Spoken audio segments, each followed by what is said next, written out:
Good morning बच्चों। आज हम आपको महाभारत में जरासंध के बारे में बताएंगे। जरासंध एक विशेष महान प्रतापी राजा था और मगध देश का राजा था। इंद्रप्रस्थ में पांडवों ने न्यायपूर्वक प्रजा पालन के साथ उनका जीवन व्यतीत हो रहा था। तो अचानक युधिष्ठिर ने सोचा कि हम लोगों को राजसूय यज्ञ करके सम्राट पद को प्राप्त करना चाहिए और यह संदेश श्री कृष्ण के पास भिजवा दिया। श्री कृष्ण ने कहा कि ये तो बहुत ही उत्तम विचार है, लेकिन राजसूय यज्ञ करने के लिए सबसे पहले तुम्हें जरासंध को पराजित करना पड़ेगा, जिसने बहुत सारे राजाओं को लोहा मनवा लिया और बहुत सारे राजा उसके अधीन है और उसके कैद में है।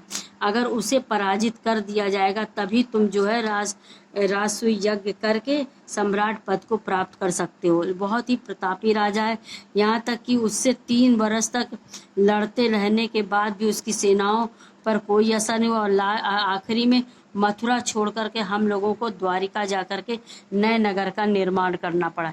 ये सारी चीज़ें सुनकर युधिष्ठिर ने कहा, फिर मुझे कोई भी आवश्यकता नहीं है उससे युद्ध करने के लिए, मुझे सम्राट पद की आवश्यकता नहीं है। लेकिन ये सारी बातें सुनने के बाद अर्जुन और भीम ने कहा कि हम इस तरह से हमें धिक्कार है हमारे जीवन को और हमारे बलशाली होने का। इसलिए उन्होंने कहा कि और श्री कृष्ण ने विचार किया कि हमको जरासंध को युद्ध में पराजित करना होगा। और इन लोगों ने ब्राह्मण का वेश धारण करके श्री कृष्ण, भीमसेन और अर्जुन जो है वो मगध देश गए। वहाँ पर उन्होंने फिर 2 दिन तो वो उन्होंने ब्राह्मण का वेश धारण करके रहे। फिर तीसरे दिन उन्होंने कहा कि जरासंध को उन लोगों पे शक हुआ, पूछा तुम लोग सच सच बताओ कौन है।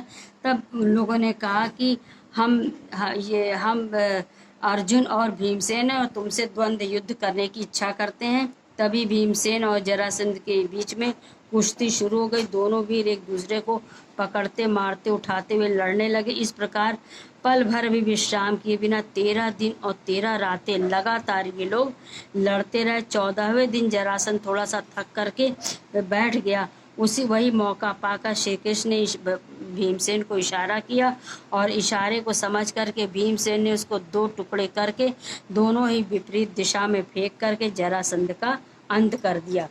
इस प्रकार से जरासंध का अंत हो गया। जरासंध की मृत्यु के बाद मगध देश का राजा उसके पुत्र सहदेव को बैठा दिया गया। सहदेव को बैठाने के बाद फिर राजसूय यज्ञ का प्रारंभ हुआ। राजसूय यज्ञ में प्रश्न उठा कि अग्र पूजा किसकी की जाए। तब युधिष्ठिर और बहुत सारे भीष्म पितामह, द्रोणाचार्य सभी ने श्री कृष्ण का नाम सुझाया। फिर सहदेव ने श्री कृष्ण की अग्र पूजा में उनकी पूजा की।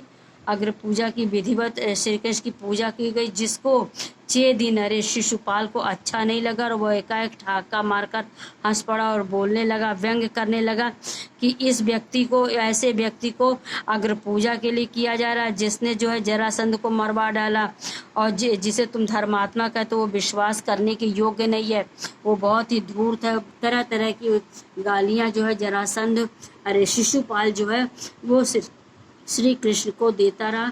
अंत में श्री कृष्ण ने कहा, अंत में जब उसके 100 गलतियां हो गई पूरी, तब श्री कृष्ण ने अपने सुदर्शन चक्र से शिशुपाल का अंत कर दिया। इस प्रकार से राजसूय यज्ञ संपन्न हुआ और युधिष्ठिर को राजाधिराज की पदवी प्राप्त हो गई।